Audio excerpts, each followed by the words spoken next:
Liebe Leute, wir sind gerade im Diplomatie- und Handelsbriefing mit unseren Ministern und ja, wir müssen jetzt entscheiden, ob wir mit Agnolia ein Bündnis, also erstmal diesen Handelsvertrag neu verhandeln und dann ein Bündnis schließen wollen oder nicht. Das Gute, also wir brauchen Verbündete gegen Rumburg, da liegt Agnolia nahe, weil sie hier wir eine gemeinsame Grenze haben und so weiter. Auch wenn man die ehrlich gesagt halt schnell durchstoßen kann hier militärisch.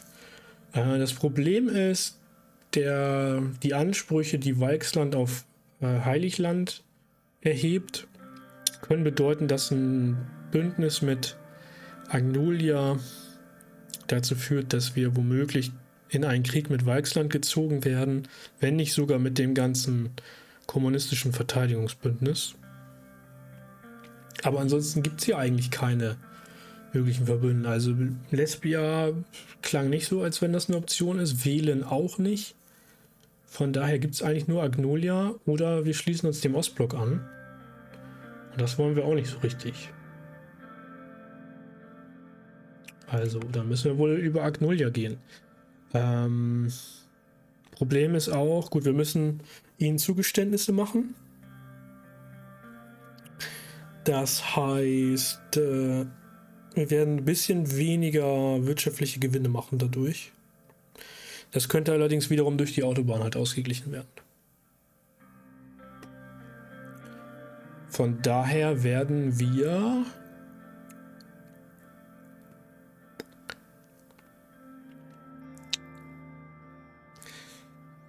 brauchen den Verbündeten, oder? Es geht nicht ohne, ne? Gibt es eine Option? Seht ihr eine Option ohne ein direktes Bündnis mit Agnolia? Seht ihr irgendeine Option? Ich sehe keine. Mit Lesbia nicht, mit Wählen nicht. Schon politisch nicht. Da bleibt eigentlich nur Agnolia oder Weichsland. Und Weichsland geht nicht, weil es halt sozusagen den ganzen Rattenschwanz mit sich zieht. Ja, da müssen wir neu verhandeln. Ja, dann ist das so. That would be the best outcome. If you decide that Agnolia is a good option, another point is that they have a very democratic system. After the recent election, the Prime Minister has a mandate to arrange a fairer deal with us. Martin van Holten also is an avid supporter of relaxed immigration. Since we said we will keep immigration relaxed, it will help us. Starting the highway construction in England plays a part too. Regardless, if we are going to increase our regional influence to previous levels, we might need to make amends with our neighbors. Ultimately, the decision will be up to you as always. Tell me about the trade deal with Wählen. Bei den wollen wir eigentlich nicht eingehen, ne? Dealing with a fractured country like Wählen has its positives and negatives. Also, although it will be lucrative in short term, there are risks associated with dealing with such a country. They are proposing co-investment projects and a no-tariff agreement. They are also offering oil in return for attracting foreign capital interests from Sordland. However, it is possible that there will be international ramifications of getting closer with a country like Wählen. All in all, this is a very lucrative deal for us, however. We need to think about the consequences. I certainly don't support the decision to become friendlier with Wählen, sagt der Kriegsminister. We carried their burdens for decades. Their migrants flooded our country. Ja, ja. Maintaining influence with Wählen could prove useful, meint Peter. Yes, it is risky, but think about our influence in a underdeveloped region like that. We could also sell more products that enter their market easily. I'm of the opinion that it is simply too risky. Yes, we would gain resources and immediate capital, but I'm afraid of the consequences. You may be right. Ja, nicht nur das. Lucian stimmt dem auch zu. Interessant. If we wish to go forward with the deal when the time comes, there is the topic of immigration to consider. Victor Smolok is a known isolationist. Our promise to keep our immigration policy relaxed will not help at all. He blames us for bringing Western interests to the region. He also doesn't want his political opponents to flee here. I personally don't like the idea of getting too close to Wählen. Me too. Agreed. Und Peter will, dass wir es versuchen. Since we did not promise to align with neither East nor West, it is very likely that their concerns would be more around the deal itself. We also need to consider the effects of our economic doctrine plan. The fact that we are headed towards a market economy will have an influence. Good negotiators optimize the interests, which makes the difference become trivial, allowing both sides to reach a deal. Very true, Mr. Vecton. We have a lot of time to prepare before the scheduled visit to Wählen in Agnolia. Ich will Wählen aber nicht besuchen. I believe this gives a brief overview of our current situation. We should address the diplomatic incident. Rumburg Consul Sir Bran Harrington announced the closure of the 120-year-old consulate.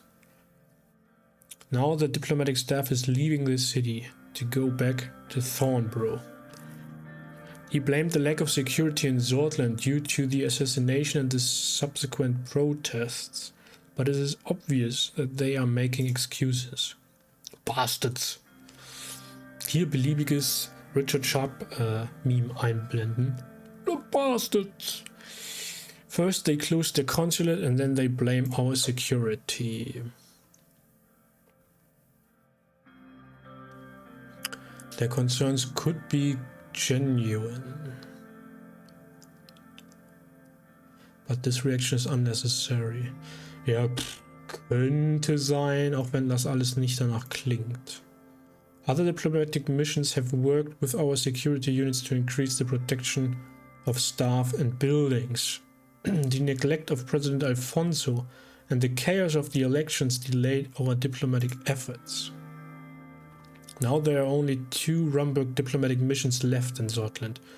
One is the consulate in Dyer and the other one is the embassy in Holsworth. Ja, okay, also der Botschafter ist noch da auf jeden Fall.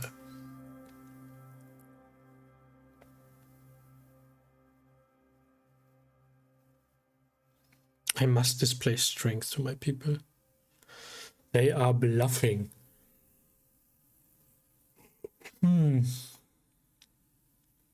We are accustomed to the usual rhetoric, but this is far more serious. Kannst du nicht beides machen? Ich glaube nicht, wir müssen mal schauen. Wir sind die Rhetorik schon gewöhnt, aber das hier ist was Ernstes. Ich meine, sie haben ja auch diese Waffen halt geliefert. They are playing with fire. Look at what the Wählen destabilization has done with the region. Sordland breaking apart would tear Mercoper apart. In my entire career, I've never seen our Rumburg relations suffer this much. The previous low point was the annexation of Dome. Joseph Lancer was furious. He barely kept himself from slamming the desk.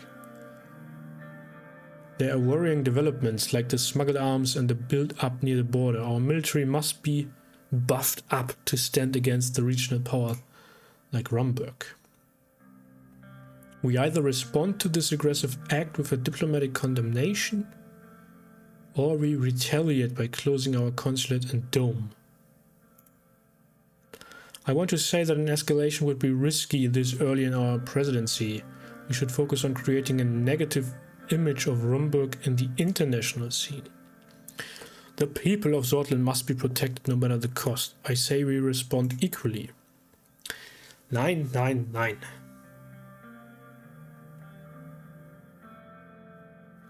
Also bei denen das Konsulat zu schließen, ist ja Unsinn.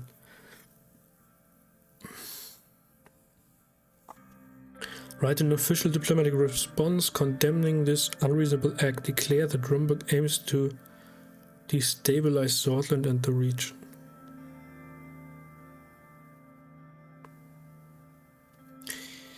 Ja, beides nicht so ganz diplomatisch, aber wir werden das schon machen hier. Wir sagen der Welt, dass sie hier ihre Finger im Spiel haben. As you wish, Mr. President, I shall begin work by immediately informing the Ministry of Foreign Affairs and Trade. Swaying the international stage is the key in long-term strategy. I wish we had reacted more strongly. If we don't confront them, they will keep escalating the situation. I, on the other hand, am glad that we are taking the more cautious road. Our trade delegation will begin work towards the end of the year. We expect a final negotiation and the signing to happen next year. Das dauert alles so lange, hör mal. I'm very much looking forward to visiting Stalport and Wroclawitz with party animals like David and Simon. Haha. Peter laughed. Joseph narrowed his eyes and stared at him. Well, that concludes our meeting, Mr. Rayne. Thank you all for coming. I will take my leave then, sir. The meeting concluded and the team dispersed. Our diplomatic action plan officially began.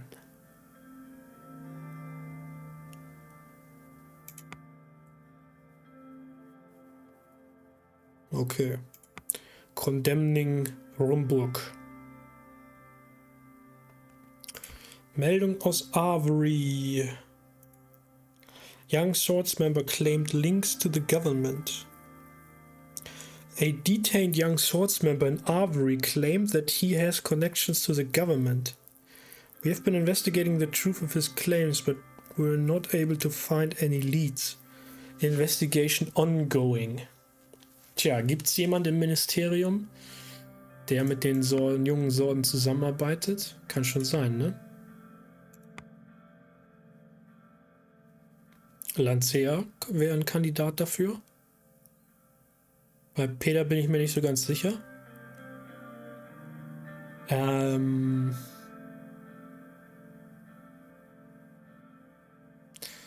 Was war er noch für einer? Nee, er nicht. Den haben wir, glaube ich, noch gar nicht kennengelernt.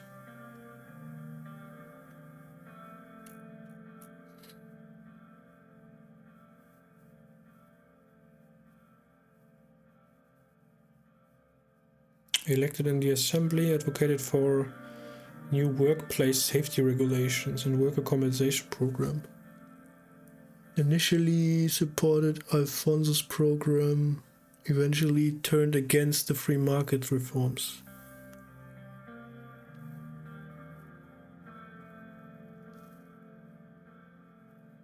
Der Stream ist sehr verzögert.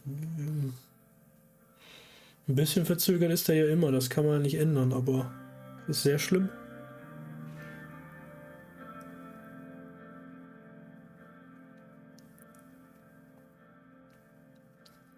Also bei mir wird das sozusagen, wenn ihr eine Nachricht abschickt, unverzüglich auch auf dem Bildschirm angezeigt. Jetzt die Frage, wann seht ihr das auf dem im Overlay? Wie viel später?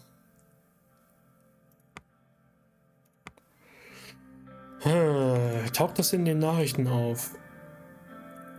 Emergency in Anrika. Troubling news are coming from the mayor of Anrika, who reported that a state of chaos exists in the city and called an emergency directive authorizing him to use his security powers. In an announcement, Mayor Lester said, "We are reporting 20 police officers heavily wounded, 2 police stations burned down and several shot.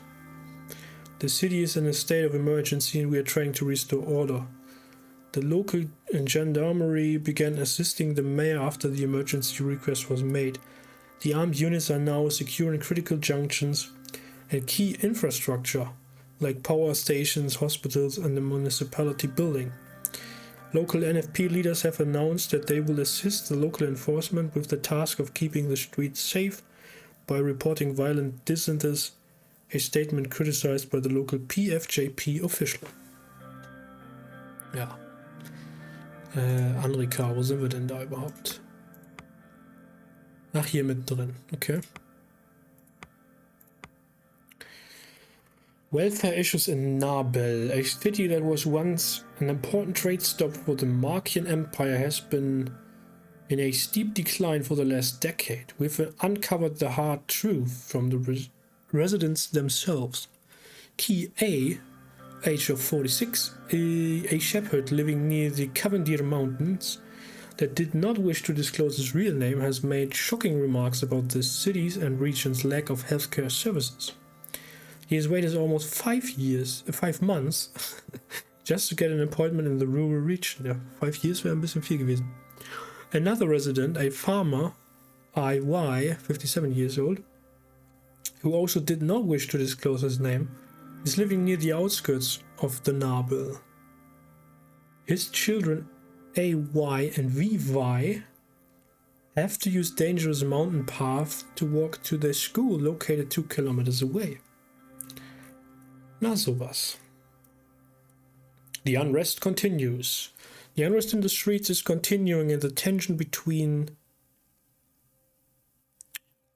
different groups has led to new clashes with hundreds wounded and sometimes several dead a week. Our reporters have interviewed dozens of protest leaders from the regional capitals, revealing different demands from the people. 3 subjects stand out: freedom of expression, democratic change, and economic security. On the other hand, many also went out to protest the worsened living conditions under the recession. Every third person our team has talked to mentioned the need for a strengthening of the political system that needs to open up to reflect different opinions. Our eyes on the ground witnessed both peaceful and violent acts. We saw bus stations destroyed, shops burned, and people being carried to the hospitals in ambulances. But there were also calm scenes where police forces allowed peaceful protesters from all sides of the political spectrum to make their voice heard and disperse. Certain cities like Enrica, Azaren, and Avery are much more damaged by the unrest.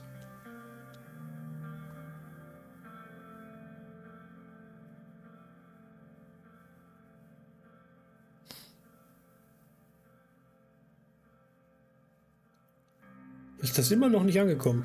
Oh krass. We need democracy. We have long demanded the expansion of civil rights with reforms to modernize our nation.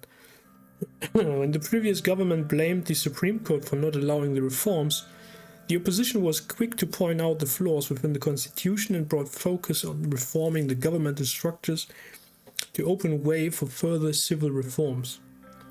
Now the reformists have increased in number, and with a president who is seen as a symbol of change in office, we are waiting for results. Whether it is the leader of the opposition or our current president, somebody has to break the cycle and rewrite the constitution made by Taki Sol, whose cult of personality has shaped our current divided national spirit and must be broken. Ja, stimme ich zu. Wann geht's los? Sordland condemns the closure. The response to the rumor cancelled closure in Lackhaven was quick. The Ministry for Foreign Affairs sent a strongly worded official diplomatic condemnation letter accusing Romberg of destabilizing Sordland and the surrounding region. Several nations have made supporting statements for Sordland in the Alliance of Nations. It is clear that this letter is not just directed at Romberg, but to all surrounding countries observing the serious situation.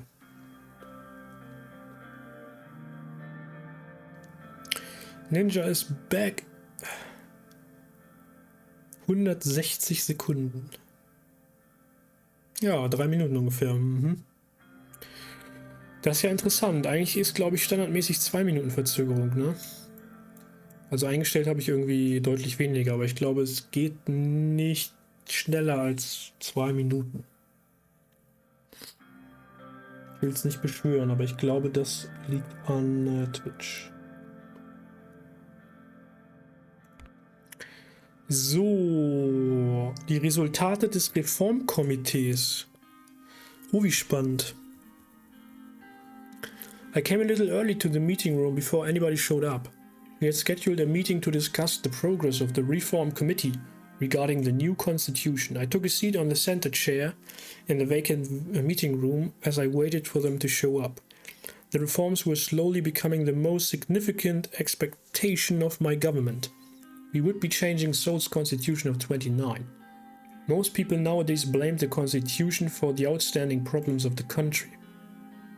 On the other hand, the reformists of the assembly had been getting louder about their demands. What I knew for sure was that I needed to do something about this encroaching chaos before it swallowed me. Meanwhile, Lucian, Peter and Nia had been leading the committee to prepare an initial draft for the constitutional amendments. I was intrigued to hear their results. There was a knock on the door. It was Lucian. "Good afternoon, sir." Lucian arrived exactly on the hour mark again. His punctuality could almost be described as obsessive. "Are you waiting behind the door?" "Good afternoon." He took a seat on the table and took out a bunch of documents, spreading them on the long table. "We should begin the meeting as soon as Mrs. Morgner and Mr. Vice President arrives. We finally have some results from the Reform Committee." "How does it look?"